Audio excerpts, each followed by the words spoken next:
Beleza, pessoal? Tranquilo? Estilo no quintal.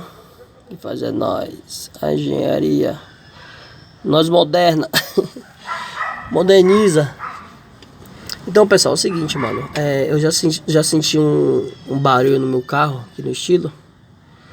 Já de uns tempos. Tá? Essa peça aqui é original. Ele fazia um barulho bem estranho, batendo na carroceria do carro e transmitia lá pra dentro da cabine lá do motorista, do pessoal, né? Então, pessoal, o nome dessa peça aqui, ó, é a Raster.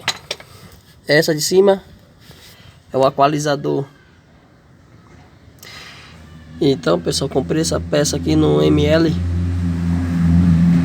Paguei R$150 só na Raster, que essa peça é o Raster e esse equalizador. Vende completo, mas isso é caro. O meu só tava fazendo esse barulho porque tem uma folga. Ai, eu tô com a mão só aqui, ó. Tem uma folga aqui na frente.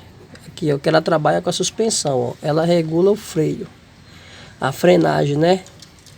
Conforme o peso, ele vai regulando para jogar mais peso, freio para traseira. Como a suspensão trabalha, ela trabalha junto com a suspensão, que ela trabalha aqui no eixo. Ela é pegada aqui no eixo.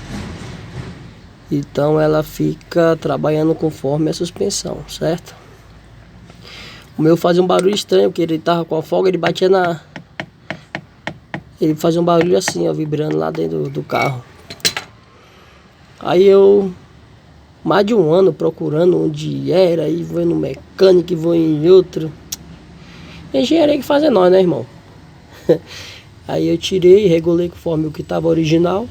Desparafusei aqui, ó. Ela tem uma regulagem também, ela vai para frente e para trás. Cuidado para não ficar batendo nessa ponta aqui, ó.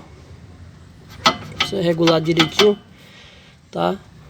E isso aí, pau no gato. Eu paguei 150, resolvi o problema. Peça nova, original, genuíno, tá? Ela só empurra essa peça aqui, ó. Ela trabalha conforme o peso.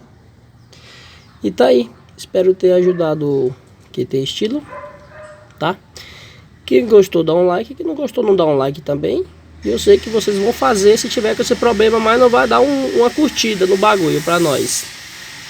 Mas valeu, é um vídeo pequeno, curto, engraçado, mas espero ter ajudado algumas pessoas que merecem. É nóis, irmão, agradece.